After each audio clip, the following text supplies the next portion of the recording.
ఓం నమః శివాయ, శ్రీమాత్రే నమః. మిత్రులకి, శ్రేభిలాషులకి, అలాగే నన్ను ఇంతగా ఆదరిస్తున్న యూట్యూబ్ ప్రేక్షకులందరికీ కూడా పేరు పేరు ధన్యవాదాలు. మిత్రులారా, మీ అందరికీ పరాదేవత ఎల్లవేళలా మీతో ఉండి మీ మనోవాంఛ నెరవేర్చాలని మనస్ఫూర్తిగా కోరుకుంటున్నాను. ఈ షార్ట్ వీడియోలో మీకు నేను రేపు గ్రహణం ఉంది, అంటే సూర్యగ్రహణం ఉంది. భారతదేశంలో పూర్తిగా ఉండదు, కానీ శక్తి ఉంటుంది. అలాగే అమావాస్య. మీరు మీ దగ్గరలో ఎక్కడైనా సరే ఇలా నల్ల ఉమ్మెత్త చెట్టు ఉంటే కనుక దీన్ని సమూలంగా తెచ్చుకోవడానికి ప్రయత్నం చేయాలి. లేదా నర్సరీకి వెళ్ళండి, ఒక మొక్క తెచ్చుకోండి. ఈరోజు నీరు పోయండి.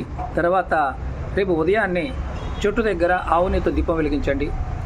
చెట్టుకి 7 ప్రదక్షిణ చేయండి. చేసిన తర్వాత ఈ చెట్టు వేరు, కాడ అంటే కాండము, కాయ ఉంటే కాయ, పువ్వు ఉంటే పువ్వు, ఆకు ఉంటే ఆకు సమూలంగా కొద్దిగా తీసుకొని మీరు ఒక తావీజులో పెట్టుకుని ధరించండి.